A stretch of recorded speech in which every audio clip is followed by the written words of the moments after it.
जय श्री राम, जय हनुमान, जय माता दी। श्रीमद् भागवत पुराण की जय। 27वां अध्याय।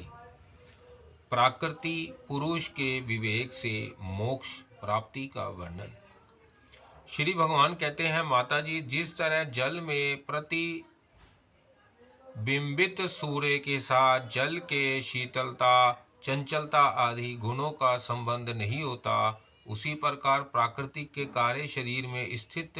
रहने पर भी आत्मा वास्तव में उसके सुख दुख आदि धर्मों से लिप्त नहीं होता, क्योंकि वह स्वभाव से निर्विकार, अकर्ता और निर्गुण है। किंतु जब वही प्राकृत गुणों से अपना संबंध स्थापित कर लेता है, तब अहंकार से मोहित होकर मैं करता हूँ ऐसा मानने लगता है। उस अभिमान के कारण वह देह के संसर्ग से किए हुए पुण्य पाप रूप कर्मों के दोष से अपनी स्वाधीनता और शांति खो बैठता है तथा उत्तम, मध्यम और नीच योनियों में उत्पन्न होकर संसार चक्र में घूमता रहता है। जिस प्रकार स्वप्न में भय, शोक आदि का कोई कारण ना होने पर भी स्वप्न के पदार्थों में आस्था हो जाने के कारण दुख उठाना पड़ता है, उसी प्रकार भय, शोक, अहम, मम एवं जन्म मरण आदि रूप संसार की कोई सत्ता ना होने पर भी अविद्यावश विषयों का चिंतन करते रहने से जीव का संसार चक्र कभी निवृत्त नहीं होता। इसलिए बुद्धिमान मनुष्यों को उचित है कि असन्मार्ग विषय में फंसे हुए चित्त को तीव्र भक्ति योग और वैराग्य के द्वारा धीरे धीरे अपने वश में लावे। यमादि योग साधनाओं के द्वारा श्रद्धा पूर्वक अभ्यास चित्त को बारंबार एकाग्र करते हुए मुझ में सच्चा भाव रखने, मेरी कथा श्रवण करने, समस्त प्राणियों में समभाव रखने, किसी से वैर ना करने, आसक्ति के त्याग, ब्रह्मचार्य, मौन व्रत और बलिष्ठ सब धर्म से जिसे ऐसी स्थिति प्राप्त हो गई है कि प्रारब्ध के अनुसार जो कुछ मिल जाता है उसी में संतुष्ट रहता है, परिमित भोजन करता है, सदा एकांत में रहता है, शांत स्वभाव है, सबका मित्र है, दयालु और धैर्यवान है। प्राकृतिक और पुरुष के वास्तविक स्वरूप के अनुभव से प्राप्त हुए तत्व ज्ञान के कारण स्त्री पुत्र आदि संबंधियों के सहित इस देह में मैं मेरेपन का मिथ्या अभिनिवेश नहीं करता। बुद्धि की जागृदादि अवस्थाओं से भी अलग हो गया है तथा परमात्मा के सिवा और कोई वस्तु नहीं देखता। वह आत्मदर्शी मुनि नेत्रों से सूर्य को देखने की भांति अपने शुद्ध अंतकरण द्वारा परमात्मा का साक्षात्कार कर उस आदित्य ब्रह्म पद को प्राप्त हो जाता है, जो देहादि संपूर्ण उपाधियों से पृथक अहंकार आदि मिथ्या वस्तुओं में सत्य रूप से भासने वाला जगत कारणभूत प्राकृतिक का अधिष्ठान महादादि कार्य वर्ग का प्रकाशक और कार्य कारण रूप संपूर्ण पदार्थों में व्यापक है। जिस प्रकार जल में पड़ा हुआ सूर्य का प्रतिबिंब दीवाल पर पड़े हुए अपने आभास के संबंध से देखा जाता है और जल में दिखने वाले प्रतिबिंब से आकाश स्थित सूर्य का ज्ञान होता है, उसी प्रकार वैकारिक आदि भेद से तीन प्रकार का अहंकार दे इंद्रिया और मन में स्थित अपने प्रतिबिंबों से लक्षित होता है और फिर सत्य परमात्मा के प्रतिबिंब युक्त उस अहंकार के द्वारा सत्य ज्ञान स्वरूप परमात्मा का दर्शन होता है, जो सुषिप्त के समय निद्रा से शब्द आदि भूत सूक्ष्म इंद्रिया और मन बुद्धि आदि के अव्यक्त कृत में लीन हो जाने पर स्वयं जागता रहता है और सर्वथा अहंकार शून्य है। सुषुप्ति के समय अपने उपाधिभूत अहंकार का नाश होने से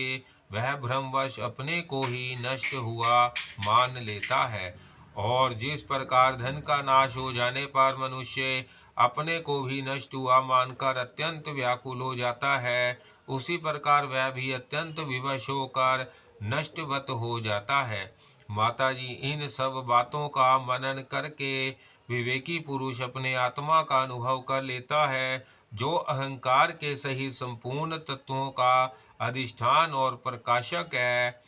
देवहूति ने पूछा, प्रभु, पुरुष और प्राकृतिक दोनों ही नित्य और एक दूसरे के आश्रय से रहने वाले हैं, इसलिए प्रकृति तो पुरुष को कभी छोड़ ही नहीं सकती। ब्राह्मण, जिस प्रकार गंध और पृथ्वी तथा रस और जल की पृथक पृथक स्थिति नहीं हो सकती, उसी प्रकार पुरुष और प्राकृतिक भी एक दूसरे को छोड़कर नहीं रह सकते। अतः जिनके आश्रय से आकृता पुरुष को यह कर्म बंधन प्राप्त हुआ है, उन प्राकृतिक के गुणों के रहते हुए उसे केवल्य पद कैसे प्राप्त होगा। यदि तत्वों का विचार करने से कभी यह संसार बंधन का तीव्र भय निवृत्त हो भी जाए, तो भी उसके निमित्त भूत प्राकृत गुणों का अभाव ना होने से वह भय फिर उपस्थित हो सकता है। श्री भगवान ने कहा, माताजी, जिस प्रकार अग्नि का उत्पत्ति स्थान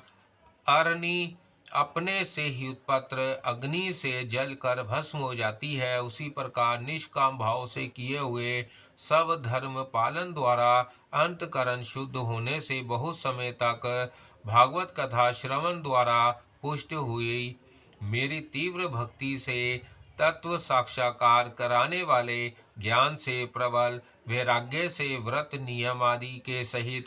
किए हुए ध्यान अभ्यास से और चित्त की प्रगाढ़ एकाग्रता से पुरुष की प्राकृतिक दिन रात क्षीण होती हुई धीरे धीरे लीन हो जाती है। फिर नित्य प्रति दोष दिखने से भोग कर त्यागी हुई वह प्राकृतिक अपने स्वरूप में स्थित और स्वतंत्र हुए उस पुरुष का कुछ भी नहीं बिगाड़ सकती। जैसे सोए हुए पुरुष को स्वप्न में कितने ही अनर्थों का अनुभव करना पड़ता है, किंतु जग जाने पर उसे उन स्वप्न के अनुभव से किसी प्रकार का मोह नहीं होता, उसी प्रकार जिसे तत्व ज्ञान हो गया है और जो निरंतर मुझ में ही मन लगाए रहता है, उस आत्मा राम मुनि का प्रकृति कुछ भी नहीं बिगाड़ सकती। जब मनुष्य अनेकों जन्मों में बहुत समय तक इस प्रकार आत्मचिंतन में ही निमग्न रहता है, तब उसे ब्रह्मलोक पर्यंत सभी प्रकार के भोगों से वैराग्य हो जाता है। मेरा वह धैर्यवान भक्त मेरी ही महती कृपा से तत्व ज्ञान प्राप्त करके आत्मानुभव के द्वारा सारे संशयों से मुक्त हो जाता है और फिर लिंग देह का नाश होने पर एकमात्र मेरे ही आश्रित अपने स्वरूप भूत केवल्य संज्ञक मंगलमय पद को सहज में ही प्राप्त कर लेता है, जहाँ पहुँचने पर योगी फिर लौटकर नहीं आता। माताजी, यदि योगी का चित्त योग साधना से बड़ी हुई मायामयी अनिमादि सिद्धियों में, जिनकी प्राप्ति का योग के सिवा दूसरा कोई साधन नहीं है, नहीं फंसता, तो उसे मेरा वह अविनाशी परम पद प्राप्त होता है, जहाँ मृत्यु की कुछ भी दाल नहीं गलती।